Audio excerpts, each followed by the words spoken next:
को डिस्कस किया था और साइट मैप को डिस्कस किया था, और उससे प्रीवियस क्लास में हमने सर्च कंसोल को किया था। और ये तीनों आपस में कुछ लिंक्ड अप थे कि हमने पहले सर्च कंसोल अपनी वेबसाइट का बनाना था, फिर हमने रोबोट्स की फ़ाइल सबमिट करनी थी, और साथ में साइट मैप सबमिट करना था। और गूगल सर्च कंसोल में जहाँ पर साइट मैप का ऑप्शन है वहाँ पर एक दफ़ा 1 सबमिट कर देना था। सो गूगल ने फिर देखना शुरू कर देना था आपके पेजेस को कि कौन कौन से पेजेस हैं जिसे वो क्राउल करेगा या इंडेक्स करेगा, और कौन कौन से पेजेस हैं जिन्हें वो क्राउल नहीं करेगा। ठीक है, सो अब बात को ज़रा आगे लेकर जाते हैं और आज कुछ नेक्स्ट टॉपिक से बात करते हैं।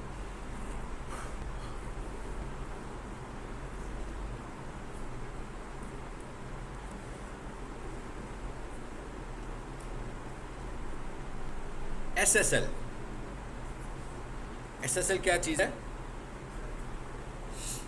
Secure socket layer.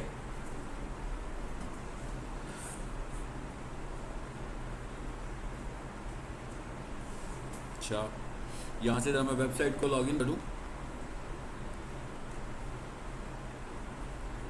जैसे हम कोई भी वेबसाइट खोलते हैं, आसान तरीके से बात को समझने की कोशिश करते हैं।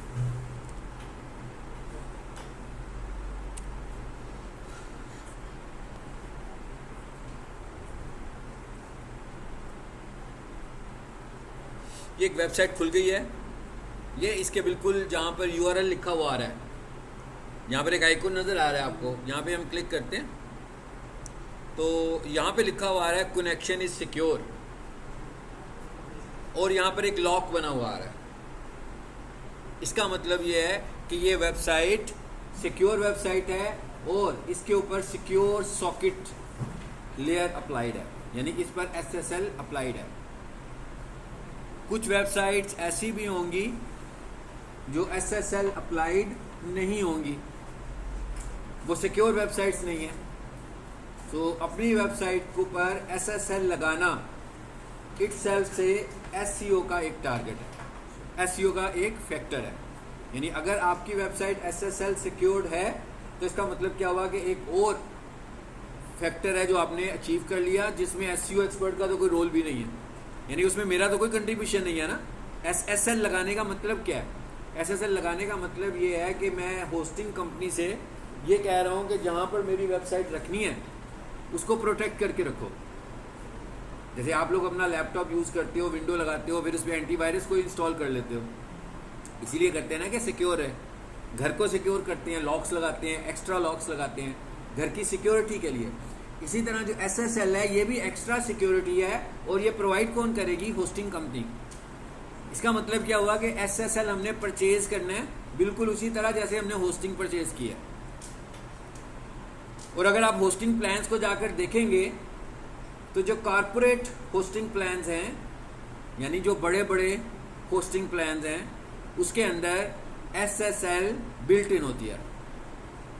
इसका क्या मतलब हुआ कि भाई अगर मैंने कोई अच्छा सा प्लान लिया, कोई 25-30 हज़ार रुपये वाला या 20 हज़ार रुपये वाला, तो उसके अंदर उन्होंने कहा कि हम आपको SSL भी देंगे, यानी आपको SSL अलहदा से परचेज करने की ज़रूरत नहीं है। मगर जो हल्के प्लान होते हैं, जैसे कोई 8,000 का शेयर प्लान ले लिया, 7,000 का ले लिया, 10,000 वाला प्लान लिया, उसमें SSL नहीं होगी। यानी इसको और आसान अल्फाज में कहें तो जो कॉर्पोरेट प्लान होंगे उसमें SSL होगी, और जो नॉन कॉर्पोरेट प्लान्स होंगे उसमें SSL नहीं होगी। मींस आपको SSL ख़रीदनी पड़ेगी। कहाँ से ख़रीदनी पड़ेगी? वेब होस्टिंग कंपनी से हम कहेंगे कि भाई SSL दे दो। और अब हम इसको देखते हैं कि यहाँ इसका मतलब क्या है। एक वेबसाइट तो आएगी जिस पे लिखा हुआ है सिक्योर, एक वेबसाइट आएगी जिस पे लिखा हुआ है नॉट सिक्योर। इसका मतलब क्या होगा? सिंपल, कि भाई इस पर SSL नहीं लगी हुई, लेकिन ये होती क्या है? एक वेबसाइट है HTTP और एक वेबसाइट है HTTPS। मतलब दोनों वेबसाइट का प्रोटोकॉल, मेन प्रोटोकॉल तो HTTP है ना, हाइपर टेक्स्ट ट्रांसफर प्रोटोकॉल, कि भाई ट्रांसलेट कर देगा आपके मैसेज को इंटरनेट ब्राउजर में। लेकिन S का मतलब क्या हुआ? साथ में सिक्योर भी हो गया।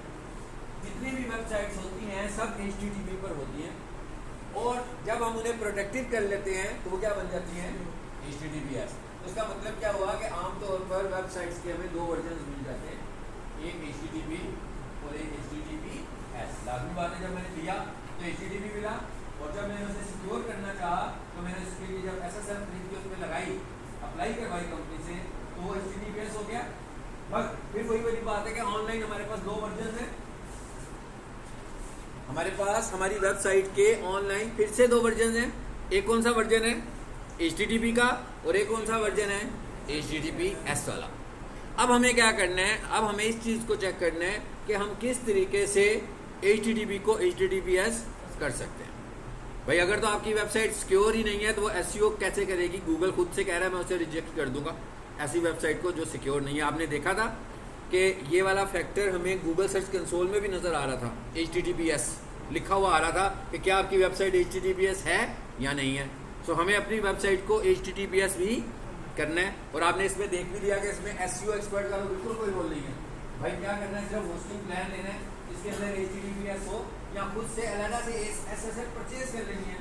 SSL कितने की मिल जाएगी आपको? अबाउट 2500 to 3000 कम से कम कितने में आपको एक SSL मिल जाती है, जो कि SEO के पॉइंट से बिल्कुल ओके। और जिस तरह हमने होस्टिंग प्लान खरीदा था 1 साल के लिए, इसी तरह SSL प्लान भी हमें 1 साल के लिए मिलेगा। जिस दिन हमारी होस्टिंग एक्सपायर होगी उसी दिन हमारा SSL भी एक्सपायर होगा। और अगर नेक्स्ट टाइम सिर्फ होस्टिंग खरीदेंगे, SSL नहीं खरीदेंगे, तो हमारी वेबसाइट फिर दोबारा से नॉन प्रोटेक्टेड हो जाएगी। यानी हमें, हाँ, अगर आप प्लान ही भी कॉर्पोरेट प्लान लोगे तो फिर क्या होगा? साथ में मिल जाएंगे आपको, तो फिर अलग से परचेज करने की जरूरत नहीं है। अच्छा, अब हम क्या करने लगे हैं? अब हम एक टॉपिक पढ़ने जा रहे हैं, SSL को भी हमने कंसीडर करना है। सो अब आपको ये तो समझ में आ गया कि what is HTTP and what is HTTPS। यानी HTTPS ऐसी वेबसाइट्स जो SSL प्रोटेक्टेड हैं, और HTTP ऐसी वेबसाइट्स जो SSL प्रोटेक्ट। और याद रखिएगा, SSL is not antivirus protection. ये डाउट नहीं जहन में आना चाहिए कि शायद ये इसलिए लगा रहे हैं कि ये वायरस नहीं आने देगी हमारी वेबसाइट पर। ये हैकिंग एक्टिविटी को कंट्रोल करेगा। अब ये समझ लो कि इट इज अ फायरवॉल, कि कोई भी आपकी वेबसाइट को हैक करने की कोशिश करेगा तो इस SSL की वजह से वो आपकी वेबसाइट को हैक नहीं कर सकता। बट स्टिल अगर आपने कोई एंटीवायरस अपनी होस्टिंग में नहीं लिया होगा, वैसे तो हम सपोज कर रहे हैं ना कि भाई एक होस्टिंग कंपनी का प्लान लिया है तो उनका अपना तो एंटीवायरस सर्वर ही होगा ना अपने सर्वर पर। बट स्टिल अगर आप चाहते हैं कि आपको और ज़्यादा सिक्योरिटी चाहिए, भाई आपको डाउट है कि जो होस्टिंग कंपनी है इन इन्फेक्टेड सर्वर्स पे आपका डाटा रख रही है, तो आप उनसे एंटीवायरस प्लान भी लेंगे, फिर पैसे देंगे। एंटीवायरस लेने इसका मतलब क्या होगा कि अच्छी कंपनीज पर जाएंगे तो ये इशू नहीं होगा। यानी सिक्योर कंपनीज पर जाएंगे, वेबसोल, होस्टिंगर, गोडैडी, जितनी भी पॉपुलर कंपनीज हैं इनमें वायरस नहीं आता। लेकिन जो सस्ती कंपनियां होंगी, जो अननोन कंपनियां होंगी, और जो अच्छी आपको बड़े सस्ते पैकेज दे रही होंगी, जिनके पैकेज काफ़ी कम रेट्स पे आपको मिल रहे होंगे, वो सस्पेक्टेड होती हैं कि भाई उनमें वायरस हो सकता है। तो इसका मतलब क्या हुआ कि अब मैं और ज़्यादा प्रोटेक्शन करना चाहता हूँ, मैं और ज़्यादा सिक्योर करना चाहता हूँ अपनी वेबसाइट को। तो इसका मतलब क्या हुआ, मैं क्या करूँगा? एंटीवायरस भी परचेज करूँगा, और उसको भी एनुअल बेसिस पर वो रिन्यू कर रहे होंगे। आमतौर पर मेरी प्रैक्टिस ये है कि हम एंटीवायरस नहीं खरीदते, क्योंकि हम उन कंपनीज पर जाते हैं जो हमें रिलायबल लग रही होती हैं, तो वहाँ पर हमें एंटीवायरस की ज़रूरत नहीं। SSL का मतलब है सिक्योर सॉकेट लेयर, ठीक है। अच्छा, आ जाते हैं जी इधर वापस। ये मैं आ गया हूँ वापस सर्विसेज पे, क्योंकि आज हम इसको पढ़ने लगे और आज का हमारा टॉपिक है रीडायरेक्ट्स।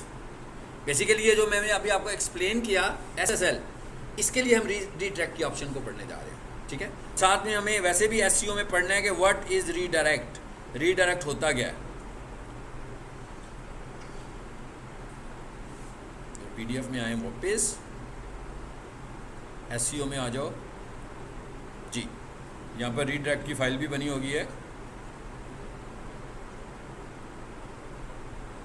रीडायरेक्ट्स।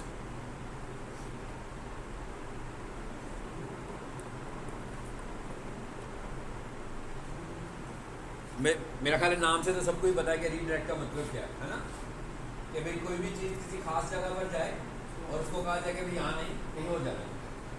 जैसे आपकी रूटीन में क्लास यहाँ होती है, ठीक है, आप जैसे गेट के अंदर आए, आप अपनी क्लासरूम में आ गए, तो भाई कुछ आप पढ़े हैं, उन्होंने कहा भाई क्लास में फेल हो रहा है तो आज आपकी क्लास ऊपर होगी, तो उसका मतलब क्या, आपको रीडायरेक्ट कर दिया गया। मेरा ख्याल है अगर किसी ने ये आपसे कहा कि आज पेंट हो रहा है तो आपको समझ में तो आ गया होगा कि आपको परमानेंटली रीडायरेक्ट किया कि टेम्परेरी किया है। लेकिन उन्होंने कहा कि भाई ये तो क्लासरूम है ना, ये स्टाफ रूम बन गया है, अब आपकी क्लास जो है ना ऊपर हुआ करेगी। इसका क्या मतलब हुआ? अब परमानेंट रीडायरेक्ट। तो ये दो ही हमारे पास रीडायरेक्ट की किस्में, एक को हम बोलते हैं परमानेंट रीडायरेक्ट और एक को हम बोलते हैं टेम्परेरी रीडायरेक्ट। और ये एसईओ में इसकी वर्थ है, इसलिए हम इसको डिस्कस करें। अगर इसका एसईओ में कोई रोल ना होता तो हम इस रीडायरेक्ट को बिल्कुल ना देखते।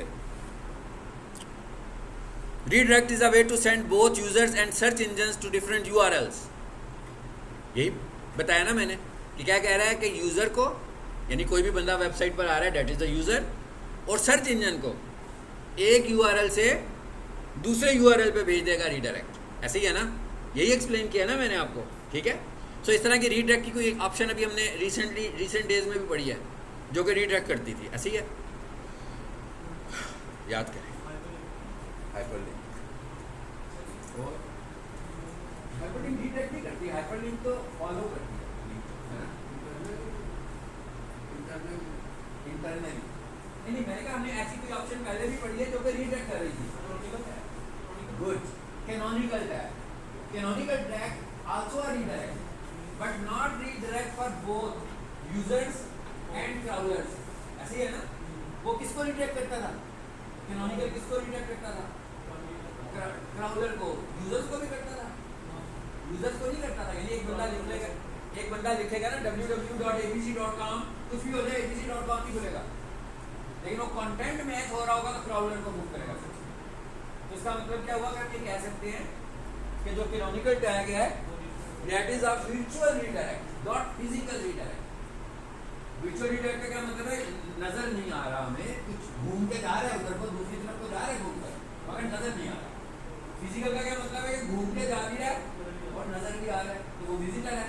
क्राउडर को आपको नजर नहीं आता ना, विजिटर्स को तो पता लग जाता है कि मैं एक जगह से दूसरी जगह चले गए। सो हम कैनोनिकल को वर्चुअल रीडायरेक्ट बोलते हैं और ये वाला जो है ये फिजिकल रीडायरेक्ट है। ठीक हो गया, चलें आगे चलते हैं। टाइप्स ऑफ रीडायरेक्ट्स मैंने तो पहले ही बता दिया आपको, दो तरह के हैं, बट यहाँ पर हम उनको बाई सेंटेंस नहीं बाई कोड रिकग्नाइज करेंगे। सो हमारे पास एक रीडायरेक्ट है 301 और एक रीडायरेक्ट है 302। मोस्ट इंपॉर्टेंट जो हमारे लिए है वो है 301, ये है परमानेंट रीडायरेक्ट। यानी इसका मतलब क्या हुआ कि जब भी आपको परमानेंट रीडायरेक्ट यूज करना है आपको 301 यूज करना है, जब आपको टेम्पररी रीडायरेक्ट यूज करना है आपको 20। पहले तो ये देखते हैं कि परमानेंट रीडायरेक्ट की जरूरत हमें कब पड़ सकती है। परमानेंट रीडायरेक्ट की जरूरत हमें कब पड़ सकती है? ये एक बंदे की वेबसाइट है, बड़ी पुरानी है, किसी कंपनी की वेबसाइट, हाँ 10-20 साल पुरानी है। तो उसके एक कंपनी का नाम भी जरा पुराने मॉडल का है। उसके बच्चे जवान हो गए, उन्होंने कहा भाई ये नाम अच्छा नहीं है, कोई जरा हाई-फाई सा नाम रखते हैं हम जो आजकल के ट्रेंड्स के मुताबिक हो।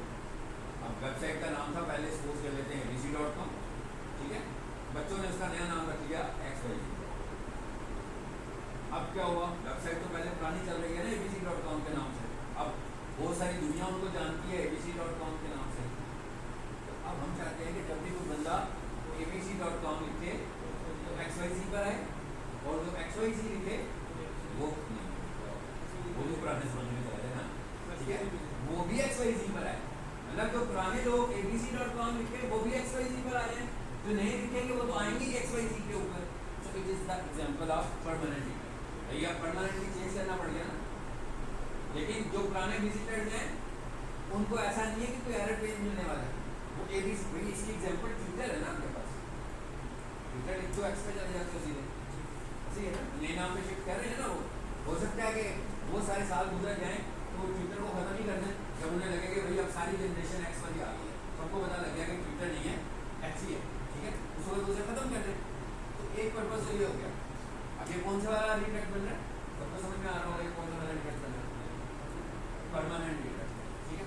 अब इसके एक और एग्जांपल करते हैं।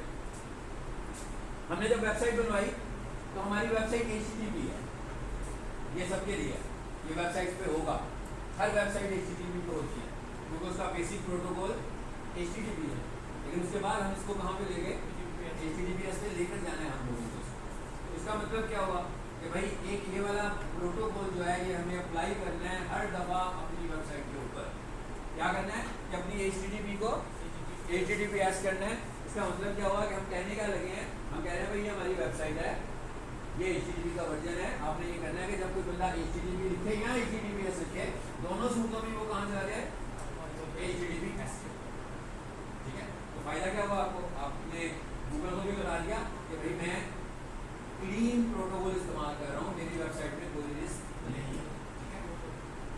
तो ये दूसरा पर्पस हो गया। पहला पर्पस तो SEO वाला नहीं था, सबको पता है ना, पहला पर्पस SEO वाला नहीं था, वो तो एक जनरल यूजर डिमांड थी कि भाई पुराना नाम नहीं चाहिए, नया नाम चाहिए। ये जो दूसरी बात हमने की है, ये कौन सा प्रोटोकॉल है, ये SEO के लिए प्रोटोकॉल है, ये वेबसाइट को रैंक करने के लिए प्रोटोकॉल है, ये अपनी अथॉरिटी को बेहतर करने के लिए प्रोटोकॉल है। इसका मतलब क्या हुआ कि ये वाला प्रोटोकॉल हमने लाजमी लगाना है। अब हुआ क्या भाई, वेबसाइट बनी आज से 6 माह पहले, 10 साल पहले, 2 साल पहले, 2 माह पहले, 6 माह पहले। अब SEO हो गई उसकी, SEO तो वेबसाइट की पहले से हुई है। आज हम क्या करने लगे, उस पर रिडायरेक्ट अप्लाई करने लगे। अब हमारे जहन में एक डाउट आता है कि भाई ऐसा तो नहीं कि भाई ये सारा मेहनत करूंगा तो मेरी 5-6 माह की मेहनत या 2 साल की मेहनत में पानी फिर जाएगा और मुझे फिर दोबारा नए सिरे से SEO करनी पड़ेगी। सो जो परमानेंट रीडायरेक्ट है वो आपके SEO के स्कोर को साथ लेकर चलता है, और जो टेम्परेरी को भी हम डिस्कस करते हैं, जो टेम्परेरी रीडायरेक्ट है वो SEO के स्कोर को साथ लेकर नहीं चलता। ठीक है, अभी हम सिर्फ परमानेंट को डिस्कस कर रहे हैं इस वक्त। सो अब आ जाते हैं वापस। तो इसका मतलब ये मसला हमारा हल हो गया कि भाई टेंशन वाली कोई बात नहीं। जिस दिन भी हम इसको 301 लगाएंगे, SEO इफेक्ट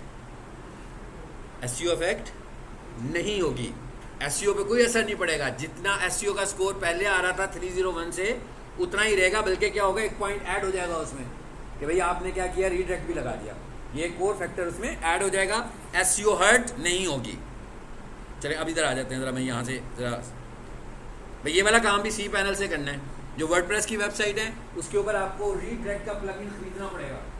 फ्री प्लगइन में ये फीचर नहीं है, रीडायरेक्ट का प्लगइन, रीडायरेक्ट का फीचर वर्डप्रेस के फ्री प्लगइन में बिल्कुल नहीं है। बट स्टिल आपकी वेबसाइट वर्डप्रेस पर है तो उसको भी अपलोड cPanel में हुई है, तो आपके पास उसका cPanel होना चाहिए। हम अक्सर अपने क्लाइंट्स को ये बताते हैं कि वो पैसे बचाने के लिए क्या करते हैं, cPanel शेयर करते हैं। तो जब आप cPanel शेयर ले लोगे, जैसे मिसाल के आप इतने सारे स्टूडेंट्स बैठे हुए हैं ना, मैं एक होस्टिंग प्लान भी लूँ, ठीक है, और मैं आप सबसे कहूँगा भाई मेरे पास होस्टिंग प्लान है, फिक्र करने की जरूरत नहीं आप लोगों को, ठीक है। आप लोगों ने तो मुझे 7-7 हज़ार का दिया। वैसे अगर आप अपना होस्टिंग प्लान खरीद रहे थे तो 25 हज़ार का खरीद रहे थे ना पर्सनल, लेकिन मैंने खरीद लिया हुआ एक बड़ा सा होस्टिंग प्लान, समझ लीजिए मैंने 25 हज़ार का ले लिया और आप सबसे मैंने ले लिया 7-7 हज़ार, तो मैंने ज़्यादा घुमा दिया आप लोगों के यहाँ, ठीक है ना। सब बिजनेस ये वाला बिजनेस भी करते हैं जो वेबसाइट बनाते हैं, होस्टिंग प्लान खरीद लिया, आगे से लोगों को शेयर करके दे दिया कि भाई मेरा ही होस्टिंग प्लान यूज़ करो। अब क्या हुआ, आप कहाँ 30 हज़ार और कहाँ 5-6 हज़ार रुपया, आपके बहुत सारे पैसे बच गए और हर साल बचना शुरू हो गए। आप खुश हैं, आप हैप्पी हैं, बट इस चक्कर में आपको cPanel नहीं मिला। मैं किसको दूंगा cPanel? आप मैंने तो बंदा मुझे कैसा cPanel का एक्सेस दे दें, उसमें तो सबका डाटा पड़ा हुआ है, इवन मेरा भी डाटा पड़ा हुआ है, तो मैं अपने डाटा को तो कॉम्प्रोमाइज़ नहीं करूँगा ना। मैं आपसे कहूँगा आगे क्या काम करवाना मुझे बता देना, वो भी अगर मेरा दिन किया तो मैं कर दूँगा, ठीक है। उसके बाद बेशक मैं सेव करके लाइव हो जाऊँ, ये भी हो सकता है। इसका मतलब क्या हुआ कि हमें जब भी होस्टिंग खरीदनी हो, हमें कैसी खरीदनी चाहिए, इंडिपेंडेंट होस्टिंग खरीदनी है, आप भी उसके ऑनर हो, हर चीज़ आपके सामने आ रही है, हर चीज़ आपके कंट्रोल में हो। तो अगर आपके पास cPanel है तो हमें ये खरीदने की ज़रूरत नहीं पड़ेगी, इवन वर्डप्रेस में भी खरीदने की ज़रूरत नहीं पड़ेगी। ये सारा काम हम प्लगइन के बगैर ही कर लेंगे वर्डप्रेस के अंदर भी, और कोडिंग में तो अभी हम करने ही वाले हैं। कैसे करना है ज़रा देखते हैं, आ जाए इधर। cPanel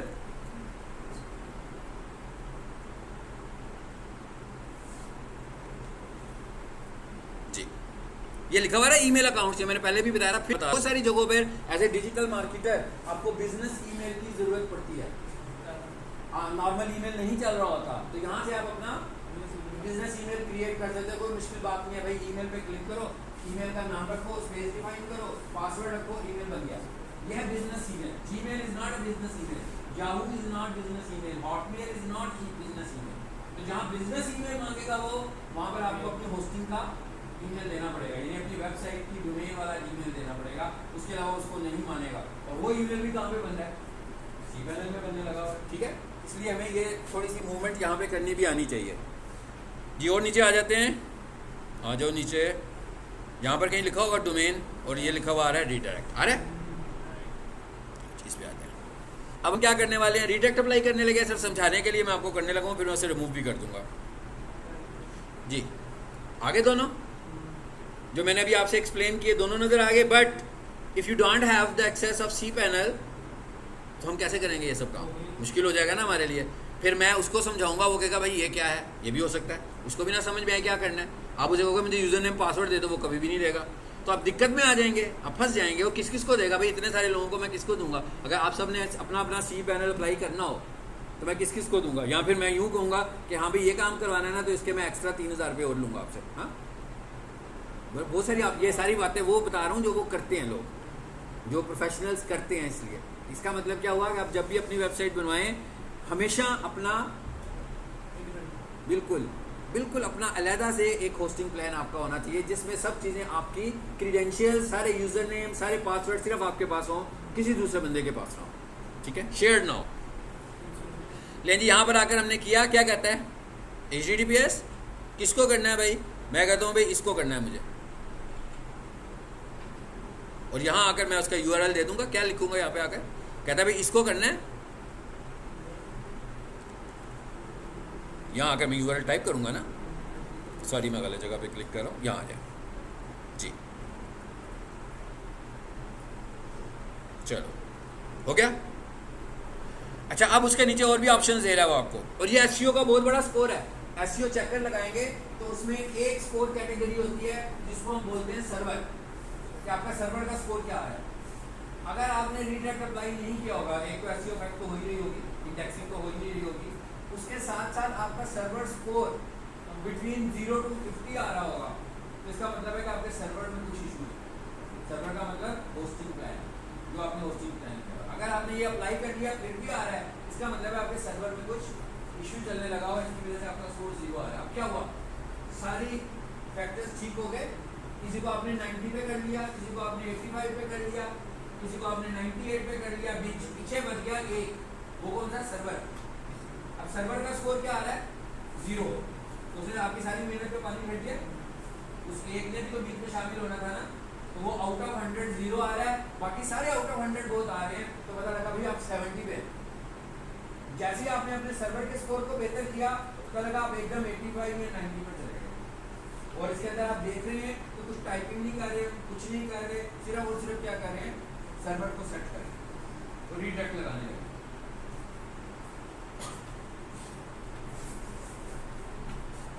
आगे क्या लिखा हुआ आ रहा है, www redirection,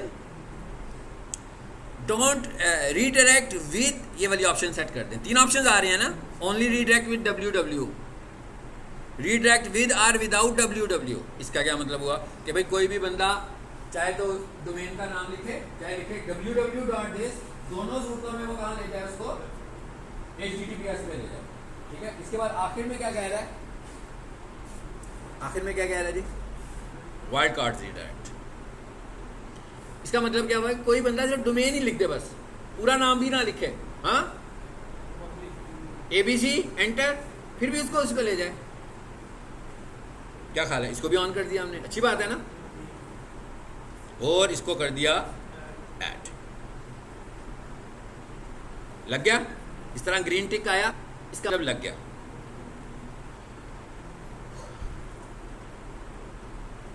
ठीक हो गया, लिस्ट में आकर देखें लग गया। जब आपने इसको ख़त्म करना होगा तो ये डिलीट का ऑप्शन आ रहा है, यहाँ से इसको आप डिलीट भी कर सकते हैं दोबारा, हट गया। ये तो वो रीडायरेक्ट था जो मुझे SEO के लिए चाहिए था। एक रीडायरेक्ट वो था जो कि हम वैसे कर रहे थे कि भाई पहले पुराना ही, पहले किसी और डोमेन पर है सब कुछ, उसको अब मैं नई पे लाना चाहता हूँ। तो अब मैं क्या करूँगा भाई, पहली वेबसाइट का नाम लिखूँगा इफ्जाल एकेडमिया,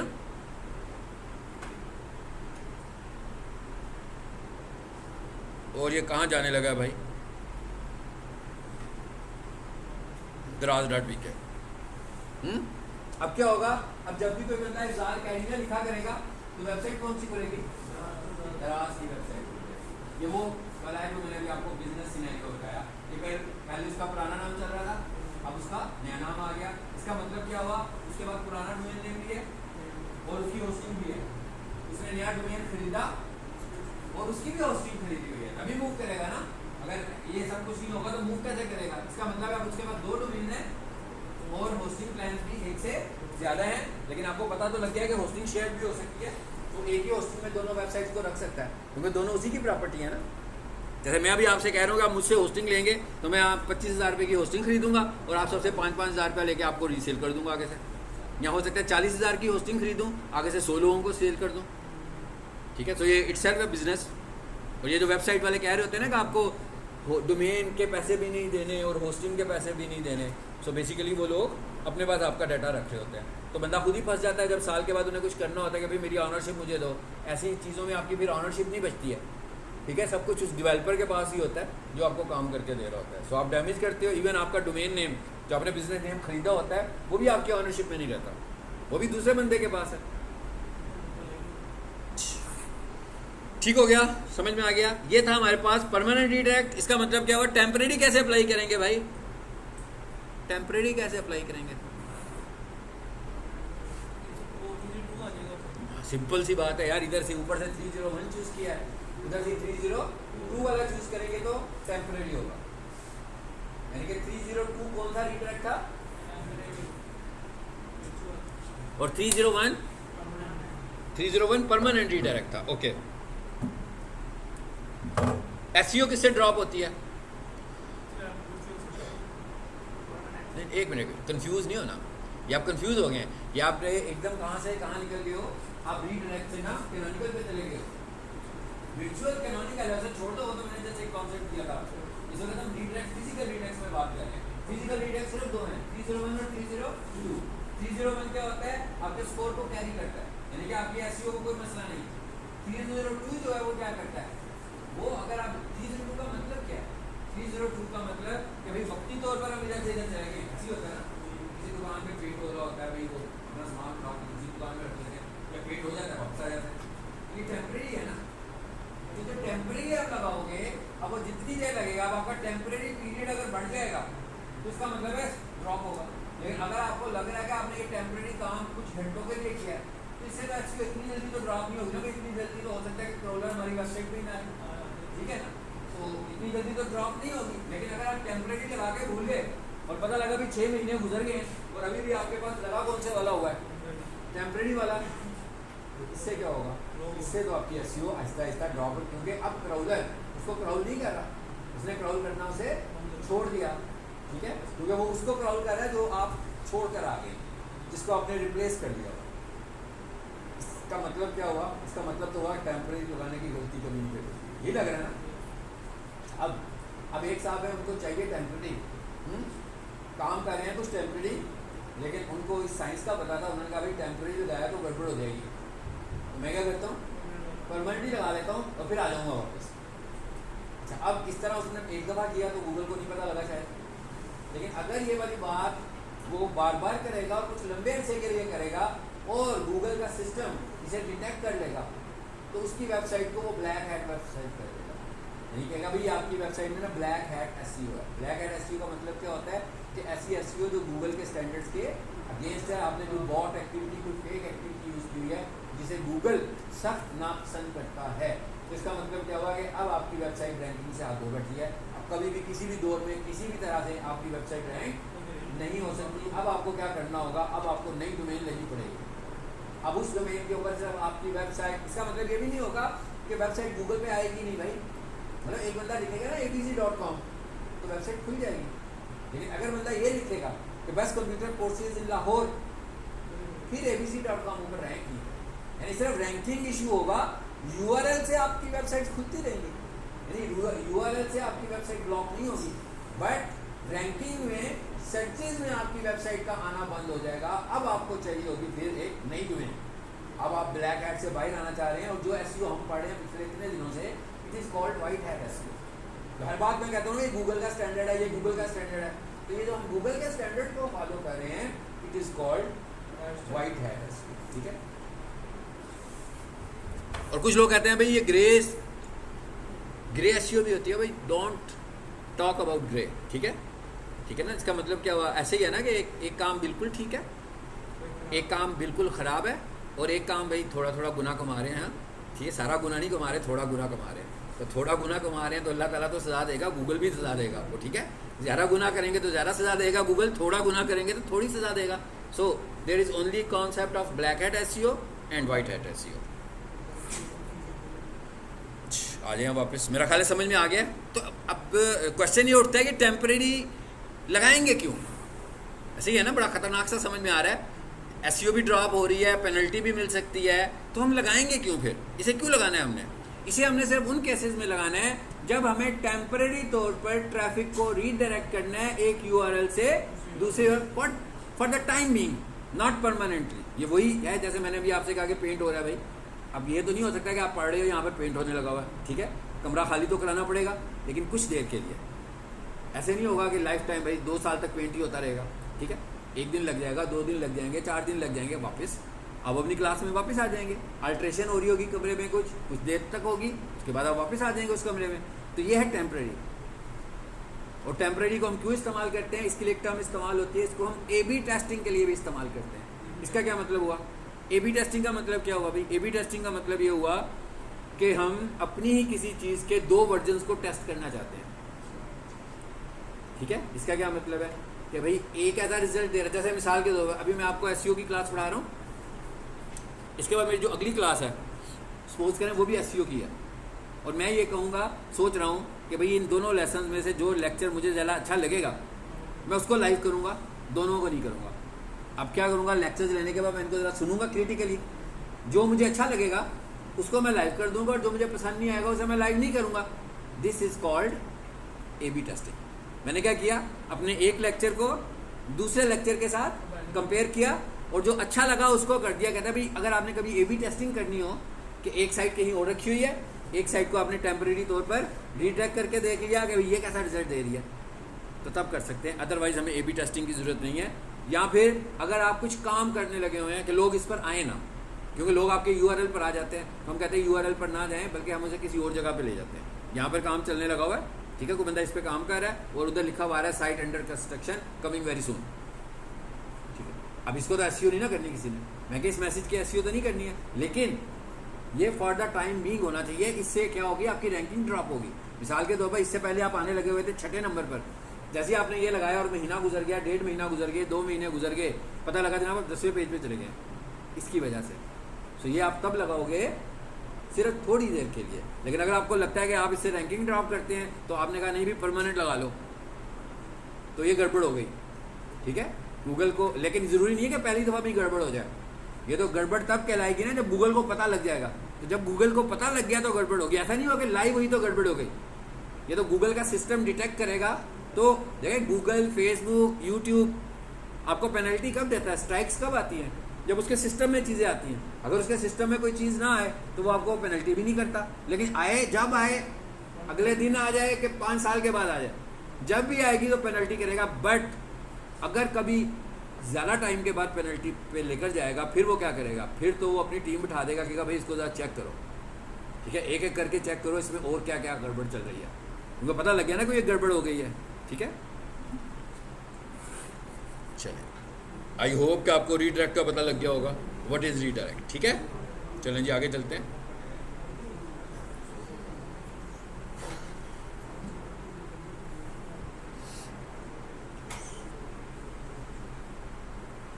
एक टॉपिक हो रहा है हमारा इसमें, इंशाल्लाह होपफुली देखते हैं, उसे भी करते हैं कि नेक्स्ट टाइम करते हैं। ये लिंक जूस क्या होता है भाई?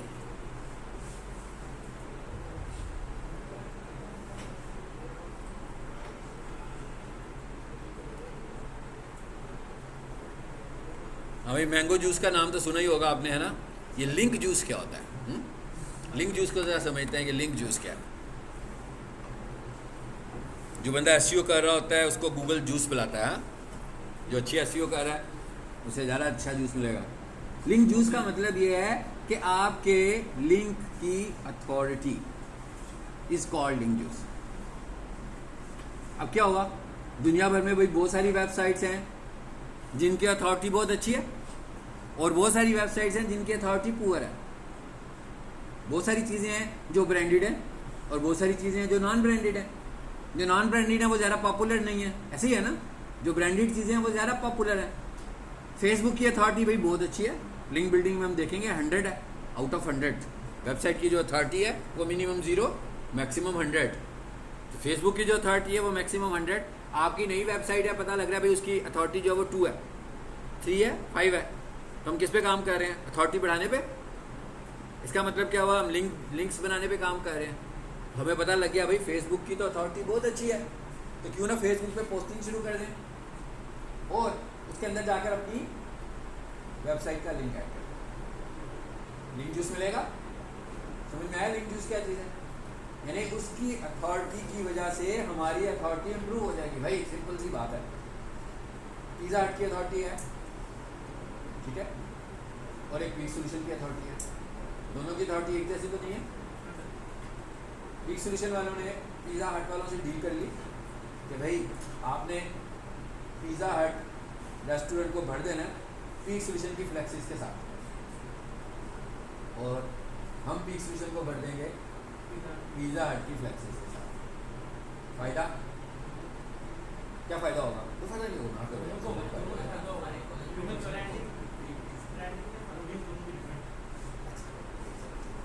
और कोई फायदा होगा कि नहीं होगा? नहीं, इस वक्त हम और चीज़ देख रहे हैं। ऑडियंस डिफरेंट तो है, लेकिन जो मतलब पिज़्ज़ा खाता है वो कंप्यूटर कॉलेज में उसको मना तो नहीं है यार। हाँ, बेसिकली देखिए पिज़्ज़ा हट की अपनी अथॉरिटी है और क्विक सॉल्यूशन की अपनी अथॉरिटी है। अभी सड़कों पे तो बैनर लगा ही रहे थे ना क्विक सॉल्यूशन वाले, पिज़्ज़ा हट वाले भी रोड मार्केटिंग कर रहे थे। लेकिन अब क्या हो रहा है? अब जब पिज़्ज़ा हट के अंदर क्विक सॉल्यूशन ही हो गया भाई, तो वो जो पिज़्ज़ा हट की ऑडियंस है, ठीक है, उसे भी हम कैच कर सकते हैं। अब वो ये कहेंगे कि भाई पिज़्ज़ा हट तो बस पिज़्ज़ा हट है भाई, और कुछ नहीं है, पता नहीं ऐसा पिज़्ज़ा हो जाना हो, लेकिन पिज़्ज़ा हट ज़बरदस्त, सबसे अच्छा पिज़्ज़ा हट का। इसका मतलब क्या हुआ कि जिस चीज़ को पिज़्ज़ा हट रेकमेंड कर रहा है दैट इज़ गुड। इसी तरीके से आप लोगों के पास जब यहाँ पर पिज़्ज़ा हट के बैनर्स लगे तो आपने कहा क्विक सॉल्यूशन वाले इसको रेकमेंड कर रहे हैं, तो आप क्विक सॉल्यूशन को बहुत ज़्यादा वेट कर रहे हो, तो इसका मतलब क्या हुआ? आपने भी इसको वेट करना शुरू कर दिया। तो एक की अथॉरिटी को दूसरा बंदा कैश करना शुरू हो गया। ऐसे it is called back linking strategy, ठीक है। सो अब होगा क्या? थोड़ी देर के लिए सोचते हैं कि पिज़्ज़ा हट की अथॉरिटी को मैं एक्सपोज करता हूँ। मैं कहता हूँ पिज़्ज़ा हट की अथॉरिटी है 0 to 100 में 70, और क्विक सॉल्यूशन की अथॉरिटी है 0 to 100 में 30। फॉर एग्जाम्पल, मैं ब्रांडिंग की बात नहीं कर रहा हूँ इस वक्त, बिजनेस नेचर की बात भी नहीं कर रहा हूँ। अब क्या हुआ कि जैसे ही हमने पिज़्ज़ा हट में क्विक सॉल्यूशन लगाया तो क्या हुआ? क्विक सॉल्यूशन की अथॉरिटी थोड़ी बहुत बढ़ेगी कि नहीं बढ़ेगी? बढ़ेगी ना। इसी तरीके से उसकी भी बढ़ेगी। लेकिन अगर बैनर लगाने से क्विक सॉल्यूशन की अथॉरिटी पिज़्ज़ा हट की वजह से बढ़ रही है, तो क्या पिज़्ज़ा हट की अथॉरिटी कम हो जाएगी इस तरह बढ़ने से? उसका कुछ माइनस होगा?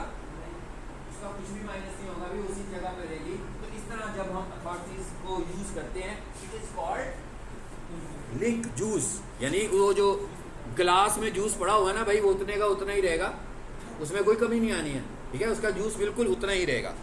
Link juice is the term used in the SEO world to refer the value passed from one page और साइट टू अनदर। यही एक्सप्लेन किया मैंने। This value is pass through hyperlinks. Search engine see links as vote by other websites. यही बात की हमने कि vote मिल गया ना उसको, एक दूसरी बिजनेस से उसको वोट मिल गया और बिजनेस की अपनी अथॉरिटी थी, ठीक है। ये लिंक जूस क्या है? जब मैं आपको लिंक बिल्डिंग पर लेकर जाऊंगा फिर हम देखेंगे, फिर हम क्या करेंगे? हम कहेंगे भाई हमारा तो अथॉरिटी बड़ी कम है। अब हमने वेबसाइट्स की अथॉरिटीज बढ़ती कैसे हैं? अच्छी वेबसाइट्स पे जाकर पोस्टिंग करते हैं तो उनसे कुछ अथॉरिटी मिलती है, लेकिन ऐसे नहीं है कि 10 वेबसाइट पे पोस्टिंग कर दी तो अथॉरिटी मिल गई। कुछ वेबसाइट पे पोस्टिंग करते हैं तो अथॉरिटी मिलती है। आई होप कि आपको लिंक जूस का कॉन्सेप्ट समझ में आया होगा, ठीक है। अच्छा, अब होता क्या बेसिकली? हाइपरलिंक पढ़ा था हमने। हाइपरलिंक के अंदर एक एट्रीब्यूट होता है REL का, जिसको हमने पहले नहीं देखा था, REL रिलेशन, ठीक है। इसके एक्सप्रेशंस दो होते हैं, एक होता है डू फॉलो और एक होता है नो फॉलो। REL हमने नहीं पढ़ा था प्रैक्टिस में, इसलिए कि नज़र ही नहीं आना था, इसलिए मैंने नहीं कराया। ये लिखा कैसे जाएगा? किसी भी हाइपरलिंक के अंदर REL equals to do follow, यहाँ पे equals to no follow. By default हर हाइपरलिंक डू फॉलो होता है। बाय डिफॉल्ट हर हाइपरलिंक डू फॉलो होता है। मीन्स क्या हुआ कि भाई किसी ने हाइपरलिंक यूज किया मगर उसमें उसने REL यूज नहीं किया, तो इसका मतलब क्या हुआ, उसका लिंक इस तरह का हुआ, डू फॉलो का लिंक हुआ। मीन्स लिंक जूस मांग रहा है वो। ऐसे ही है ना, आपके अपने पेजेस भी एक दूसरे को लिंक जूस दे रहे हैं। भाई देखें, आपकी वेबसाइट के 3 पेजेस हैं, होम पेज, अबाउट अस और कॉन्टैक्ट अस। आपको लगता है कि इन तीनों की अथॉरिटी एक जैसी है? नहीं है ना। सबसे ज़्यादा अथॉरिटी किस पेज की है? होम पेज की है। अब आपने क्या किया, अबाउट अस पे होम पेज का लिंक लगा दिया, लिंक जूस मिला कि नहीं मिला? लिंक जूस मिला ना, क्योंकि हमने रिलेशन को मेंशन ही नहीं किया। और मैंने क्या कहा कि हर रिलेशन क्या है, बाय डिफॉल्ट डू फॉलो। लेकिन अगर मैं ये चाहता हूं कि मेरा लिंक डू फॉलो ना हो, फिर मैं मेंशन करूंगा नो फॉलो। मैं कहता हूं कॉन्टैक्ट अस के पेज पे मुझे नहीं चाहिए लिंक, तो मैं REL लिख के इस पे क्या लिखूंगा, नो फॉलो। अच्छा, अब कहीं आप ये कंफ्यूज तो नहीं हो रहे कि जिसमें मैं नो फॉलो कर दूंगा वो क्लिक नहीं होगा? क्लिकेबल वो स्टिल है। वो डू फॉलो है तो भी क्लिकेबल है, वो नो फॉलो है तो भी क्लिकेबल। यहाँ आपको एक वेबसाइट पे गए, उस पर एक लिंक नजर आ रहा है, अगर वो क्लिकेबल है तो हो सकता है वो डू फॉलो हो और हो सकता है वो नो फॉलो हो। बट अगर वो नो फॉलो होगा तो लिंक यूज नहीं देगा, वो सिर्फ लिंक देगा। लेकिन जो डू फॉलो होगा वो लिंक भी देगा और लिंक यूज। ठीक हो गया? कॉन्सेप्ट समझ में आ गया क्या है ये? और यही लिंक बिल्डिंग की स्ट्रेटेजी होती है। ठीक है, चलें जी, इंशाल्लाह नेक्स्ट क्लास में